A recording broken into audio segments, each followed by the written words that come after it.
Now, the rest of the story.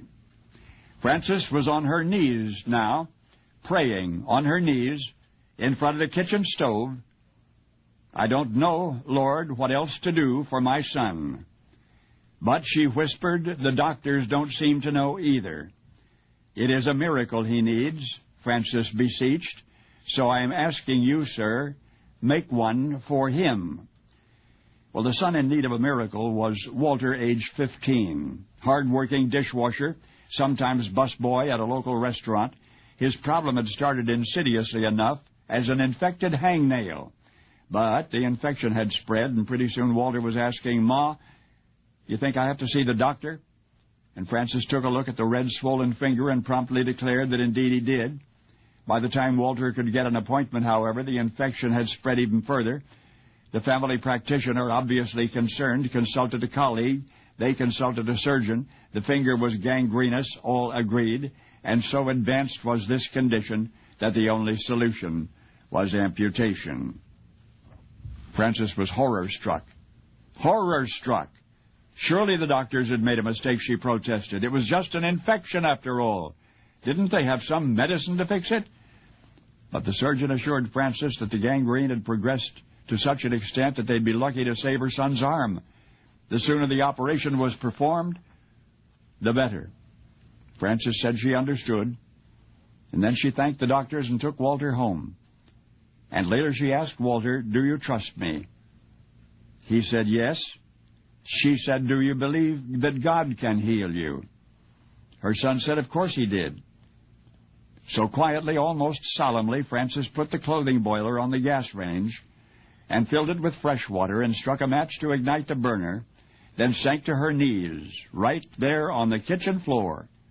And you know the prayer she prayed for a miracle for Walter. She had just said amen as the water came to a rolling boil. Frances beckoned the boy and took his arm and plunged it into the boiling water all the way up to the shoulder. Walter screamed. It'll be all right, Frances said as calmly as she could. She then withdrew her son's arm from the clothing boiler, applied a poultice of milk and white laundry soap, and wrapped the arm in wax paper. Your grandmother once told me about this, she said. It's something they used to do in the old days. Frances reapplied the poultice every half hour for the next 4 days and 4 nights. And on the 5th day, what do you know? Discharge began seeping from Walter's infected hand. Weeks would pass before the teenager could return to his restaurant job, but the infection was gone, and his hand was completely well enough subsequently to win a scholarship to the Wisconsin College of Music.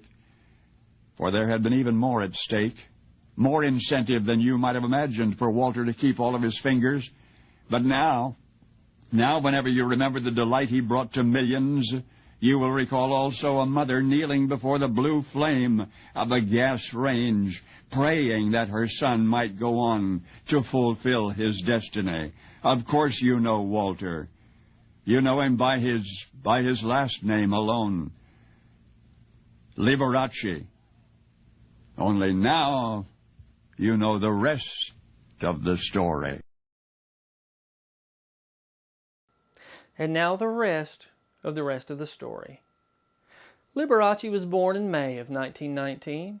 His parents named him Władysław Valentino Liberace. His parents were of Italian and Polish descent. Władysław is a Polish name. Liberace's mother, Frances, was enchanted by show business and the silent film star Rudolph Valentino. She was such a fan that she chose Valentino as Liberace's middle name. She named Liberace's youngest brother Rudolph after Rudolph Valentino. But Liberace's parents called him Walter, as Mr. Harvey did.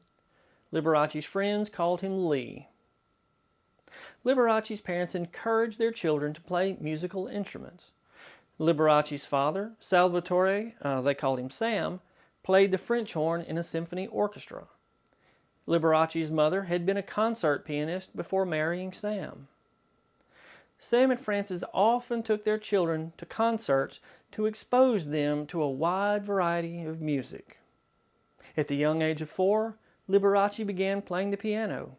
By the age of 7, Liberace was considered a prodigy and could play long, complicated pieces from memory. But Liberace was often teased as a teenager. He had a speech impediment, an effeminate personality. He preferred playing piano and cooking to playing sports. Kids can be so cruel. Most of the kids who picked on him eventually recognized his talent, and Liberace became somewhat popular in school. Now, Liberace was not an overnight success. He played popular hits in theaters while people were being seated. He played on local radio shows, for dance classes, at weddings, and in clubs, some of which were strip clubs. For a short time, Liberace performed under the stage name Walter Buster Keys. Now, it's difficult to look at a photo of Liberace and to think that we could know him by anything other than Liberace. From 1953 to 1958, Liberace had a highly successful syndicated television series. In December of 1954, he signed a contract to play the Riviera Hotel Casino in Las Vegas for $50,000 per week. At that time, it was the highest salary ever paid to a nightclub entertainer.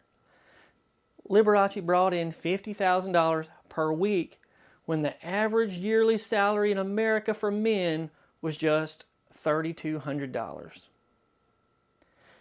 Even with all of his success, some people still taunted Liberace. In 1956, Liberace toured England. When he returned to Las Vegas following his tour of England, Liberace said, "Some of the people, the upper crust, were absolutely insulting. The press at first made me angry," he said. "I'm used to being kidded, but I didn't expect that below-the-belt stuff." However, the critics didn't express the attitude of the people. Liberace had heard that the English people were reserved, but he found his audiences to be, as he said, more demonstrative than any American audience. Each time newspapers blasted Liberace because of his eccentricities, his audiences got larger. Liberace played at least 2 shows a day, and all of his evening performances in England sold out. The London Daily Herald published an article about Liberace entitled, "The Mother's Boy That Men Hate." In the article, the author reported, "Men can't stand him, teenagers hate him, but middle-aged women adore him, and because of them, glossy, graying, dimple-faced 34-year-old Liberace, a stocky piano player who combines a flashing smile and a melting look with a little talent, has become the #1 showman of America." By 1954, Liberace appeared on numerous television shows and had the biggest fan mail in the world. Just a year earlier, he was virtually unknown. The newspaper concluded that Liberace was a ladies' man because when Liberace first appeared on TV, there was an unusually high number of smashed screens, some of which had lipstick stains on the glass. Apparently, jealous husbands were destroying their own television sets so their wives could not see Liberace. In response to the article, one female fan said, "I object to Kennedy Brown's description of Liberace as the mother's boy that men hate. He is the combination of Sir Galahad, a top comedian, and a top musician. The men who rise against him are those who feel insecure in their love life or their home life." What could have been a catastrophe turned into a personal victory for Liberace. He quipped, "I'm laughing all the way to the bank." When Liberace died in February of 1987, some newspapers still harassed him.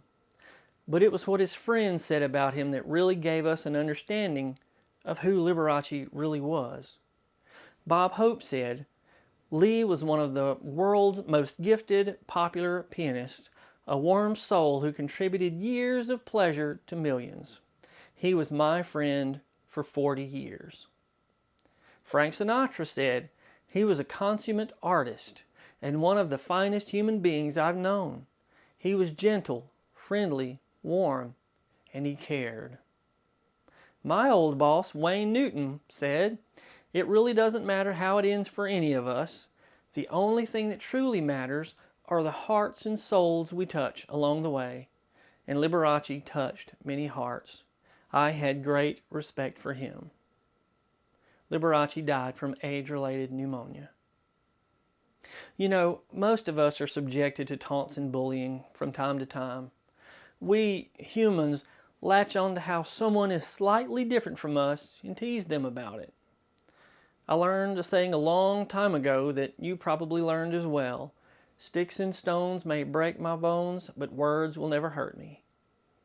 It's a good expression, but words do hurt. Sometimes they hurt worse than broken bones.